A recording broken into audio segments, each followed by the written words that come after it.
بسم اللہ الرحمن الرحیم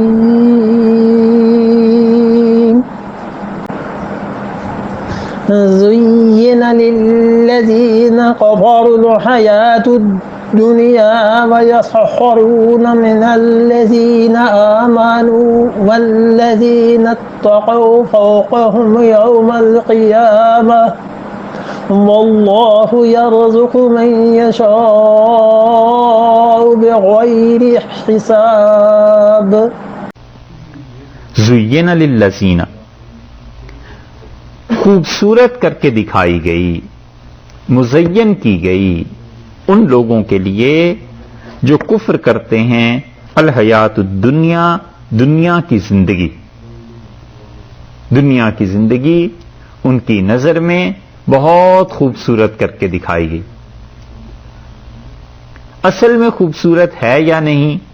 یہ بات الگ ہے، لیکن دنیا کی زندگی بڑی خوبصورت ہے ان لوگوں کی نگاہ میں جو کفر کرتے ہیں، وَيَسْخَرُونَ، اور مذاق اڑاتے ہیں، مِنَ الَّذِينَ آمَنُوا، ان لوگوں کا جو ایمان لائے۔ بنیاد کیا ہوئی؟ بنیاد دنیا کی زندگی ہوئی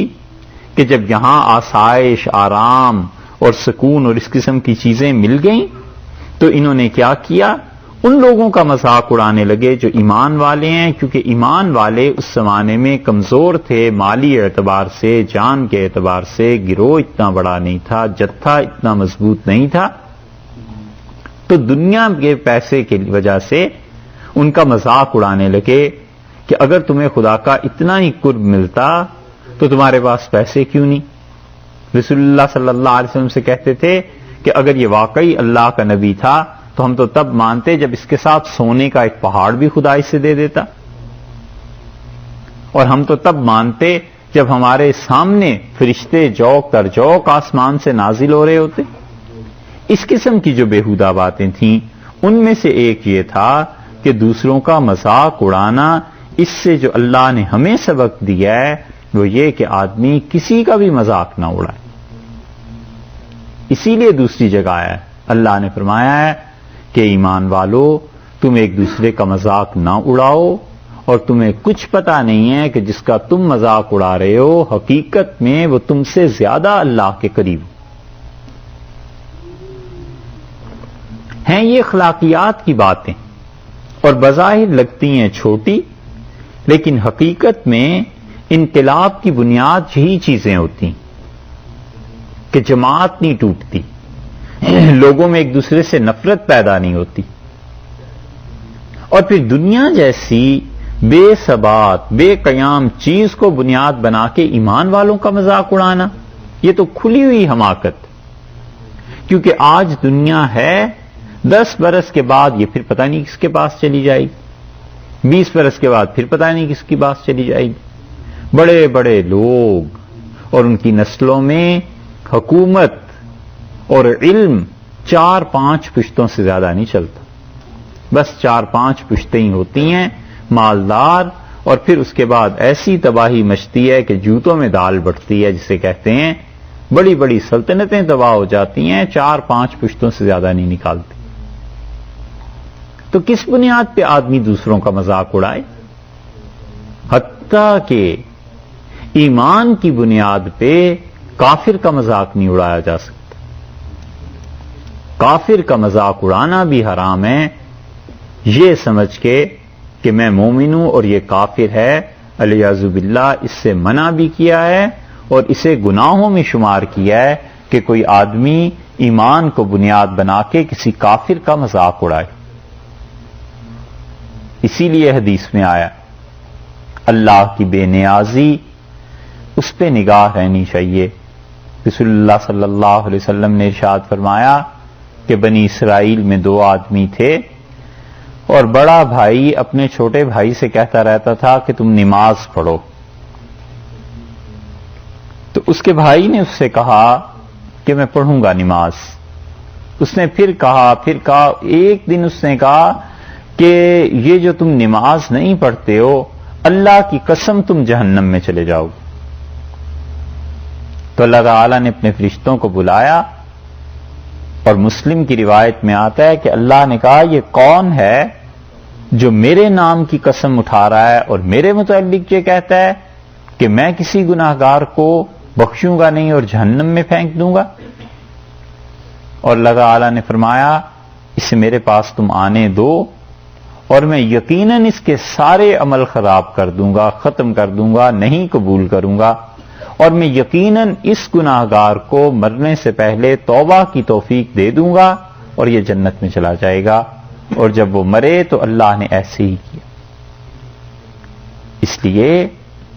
مذاق کسی کا نہ اڑائے۔ رسول اللہ صلی اللہ علیہ وسلم نے فرمایا جو کسی گناہگار کا مذاق اڑاتا ہے اللہ کا اس کے ساتھ وعدہ ہے کہ مرنے سے پہلے پہلے اس شخص کے خود اسی گناہ میں مبتلا ہو کے مرے، یہ حرکت کبھی نہ کرے، کیونکہ کوئی نہیں جانتا اللہ کے ساتھ کسی کا کیا تعلق ہے۔ تربیت کسی کی کرنی ہے، اولاد ہے، چھوٹے ہیں، بہن بھائی ہیں، تو آدمی یہ کہہ سکتا ہے کہ یہ کام کیجئے یہ نہ کیجئے، مگر اس کو دوسرے کی دل آزاری کا ذریعہ بنا لینا یہ خطرناک بات ہے۔ اللہ تعالی نے فرمایا ہے کہ کافروں کی نظر میں دنیا کی زندگی بہت خوبصورت لگتی ہے اور اس وجہ سے مذاق اڑاتے ہیں ایمان والوں کا۔ والذین اتقوا، اور وہ لوگ جن کا مذاق اڑاتے ہیں یہ وہ متقی ہیں نا، تو والذین، اور حال یہ ہے، واو کا ترجمہ یوں کریں گے کہ حال یہ ہے، حالانکہ حقیقت یہ ہے کہ نتقوا جو لوگ ڈرتے ہیں اللہ سے، فوقہم یوم القیامہ، قیامت کے دن وہ اوپر رہیں گے ان کافروں سے، اچھے رہیں گے ان کافروں سے، کیونکہ زمانہ محدود نہیں۔ انسان کی نگاہ زمانے پہ جا کر محدود ہو جاتی ہے اور انسان یہی سمجھتا ہے کہ بس میری زندگی میں یہ کام ہوا اور کیوں نہیں ہوا، یہ بات کیا اور یہ، اور اسلام اور شریعت اسے بتاتی ہے کہ تمہاری زندگی تو جو شروع ہوئی ہے پیدائش سے لے کے موت پہ ختم نہیں ہو رہی، بلکہ آگے ایک اور جہان بھی زندگی آ رہی ہے، اس میں بھی تم نے چلنا ہے، ترقی کرنی، تو تم اپنے آپ کو محدود پیمانے میں لا کر مت سوچو۔ یہ جو لوگ متقی ہیں قیامت کے دن یقیناً بلند و بالا ہوں گے ان سے جو لوگ ان کا مذاق اڑاتے تھے۔ نبی کریم صلی اللہ علیہ وسلم تشریف فرما تھے اور کچھ لوگ گزرے اور آپ نے فرمایا کہ یہ جو چند ایک لڑکے یہ جو گزرے ہیں تمہارا ان کے متعلق کیا خیال ہے؟ صحابہ رضی اللہ عنہ نے کہا کہ اللہ کے رسول یہ تو بہت امیر ہیں اور یہ تو اتنے خوشحال ہیں کہ کسی کے گھر رشتہ لینے چلے جائیں تو لوگ نہ کریں، اتنی اچھی حالت ہے ان کی۔ تو رسول اللہ صلی اللہ علیہ وسلم چپ رہے۔ تھوڑی دیر کے بعد کچھ اور لوگ گزرے تو آپ نے فرمایا ان کے متعلق کیا خیال ہے؟ انہوں نے کہا اللہ کے رسول انہیں تو حالت یہ ہے کہ ایک کھجور بھی اپنے گھر میں سے کوئی نہ دے۔ تو آپ نے فرمایا ان میں سے ایک آدمی بھی جو ہے نا، دوسرے جو گروہ تم نے دیکھا ہے ان جیسے آدمی زمین بھر جائے ان سے، تو ان میں کیا ایک ان کے ہزاروں سے زمین بھری ہوئی ہو تو اچھا ہے یہ آدمی، کیونکہ اللہ کے ساتھ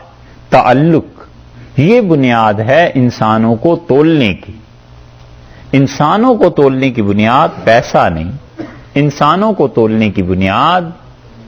ظاہر کی خوبصورتی، حسن، یہ چیزیں نہیں، بلکہ انسان کی بنیاد وہ کوالٹیز ہیں جو کسی بھی شخص میں پائی جاتی ہیں، چاہے اس کے پاس پیسہ ہے یا نہیں ہے، چاہے شکل و صورت اچھی ہے یا بری ہے، کوالٹیز اس انسان میں کیا ہیں، اور سب سے اچھی کوالٹی یہ ہے کہ اللہ کے ساتھ اس کا تعلق کتنا ہے۔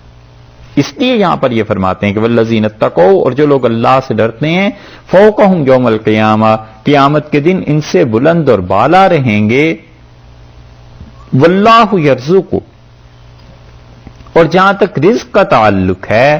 اللہ رزق دیتا ہے، من یشاء، جس کے لیے وہ چاہتا ہے اللہ، بغیر حساب، بغیر گنے رزق دیتا، یعنی رزق کی تقسیم یہ تمہاری پسند پہ موقوف نہیں، رزق میری مشیت پہ موقوف ہے کہ میں کس کے لیے چاہتا ہوں کہ زیادہ رزق دوں بس اسے دیتا ہوں، اور جس کے لیے میں نہیں چاہتا اس کے لیے رزق کو تنگ بھی کر دیتا ہوں، کیونکہ انسان ان چیزوں کو سمجھ نہیں پاتا،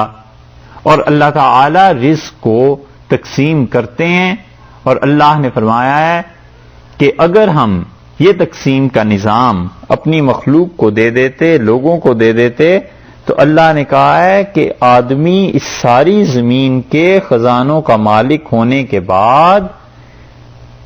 ایک پائی خرچ نہ کرتا، خشیت الانفاق، ڈرتا اس سے کہ خود میں کل کیا کھاؤں گا، وہ ڈرتا نہ کرتا۔ اس لیے اللہ نے کہا ہے کہ یہ رزق کا نظام ہم نے اپنی مشیت کے تحت رکھا ہے، جس کو چاہتے ہیں بغیر حساب کے دے دیتے ہیں، تم اس کے لیے کچھ نہیں کر سکتے، تم اس کو بنیاد بنا کر باقی لوگوں کا مذاق نہیں اڑا سکتے۔